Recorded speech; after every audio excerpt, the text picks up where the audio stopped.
Vamos lá, aula 2, subespaços. Estou na parte de combinações lineares e o objetivo é mostrar que o conjunto gerado por um subconjunto é um subespaço vetorial.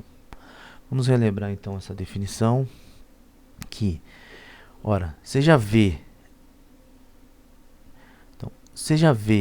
um espaço vetorial e X um subconjunto de V. A princípio não precisa ser um subespaço, somente um subconjunto. O subespaço vetorial de V gerado por X é o conjunto de todas as combinações lineares finitas α1, o 1 mais α2, o 2, três pontinhos, αm, o m, onde o 1, o 2 até o m pertence a X, α1, α2 até αm pertencente a R.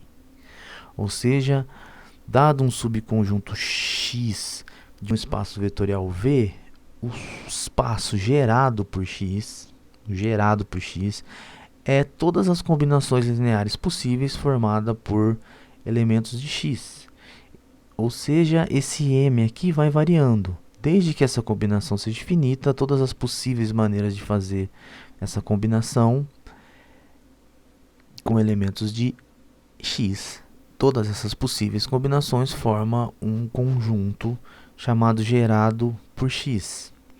O objetivo então é mostrar que esse conjunto gerado, que é denotado por essa notação aqui, entre colchetes X, gerado por X, o objetivo é mostrar que o gerado é um subespaço de V, ok? Para isso, então, temos que verificar as propriedades de subespaço vetorial.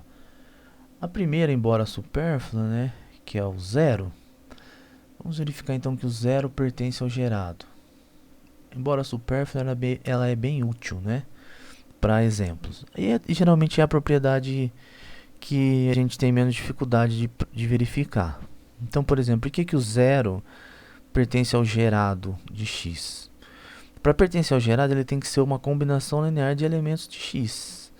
Mas eu posso escrever o zero como a combinação linear nula para qualquer elemento de x, né?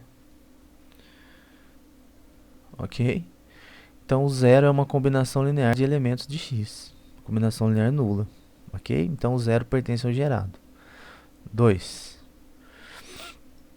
Temos que considerar vetores U, V pertencente ao gerado, elementos, né? O V pertencente ao gerado. E mostrar que a soma U mais V também pertence ao gerado. Vamos lá, então. Se U pertence ao gerado, ele é uma combinação linear de elementos de x. Vamos escrever, por exemplo, U igual a α1, o 1, mais até três pontinhos, αm, o m. Alfa escalares e 1 até o m pertencente a x. Se o V pertence ao gerado por x, então o V pode ser escrito da forma, necessariamente não precisa ser os mesmos, o importante é que sejam uma combinação lineares de elementos de x. Então eu vou escrever, por exemplo, beta 1 V1 mais três pontinhos beta n Vn, e aqui então o 1 até o m pertencente a x e V1 até Vn pertencente a x. E os alfas e os betas são números reais. Agora, somando 1 mais V,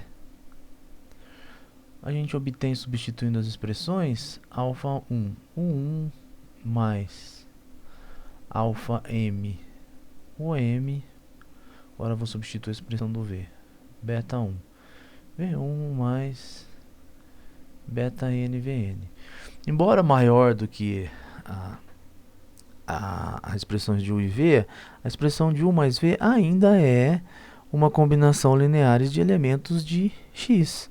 Aqui, ó, o 1 até o m são elementos de x. V1 até Vn são elementos de x. Ok? Alfa1 até αm são escalares. Beta 1 até beta n são escalares. Então, isso daqui é uma combinação linear de elementos de x.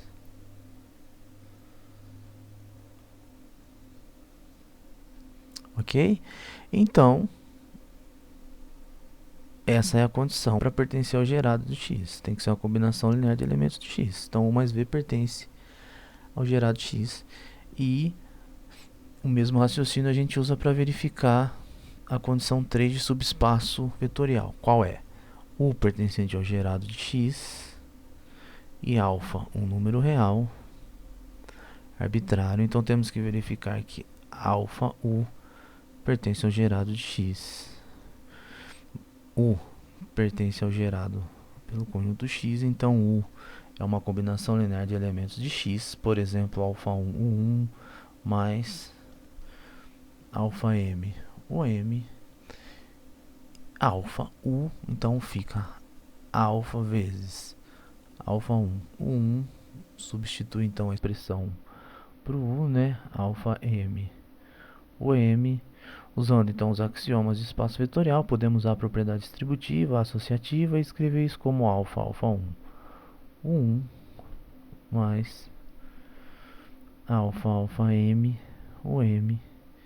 E temos aqui então o 1 até o m elementos em x. Alfa, alfa 1 é um escalar. Alfa, alfa n é escalar. Então essa expressão aqui também é uma combinação linear de elementos de x. Ou seja, alfa U pertence ao gerado por x. Então está verificado que o gerado por x é um subespaço vetorial de V.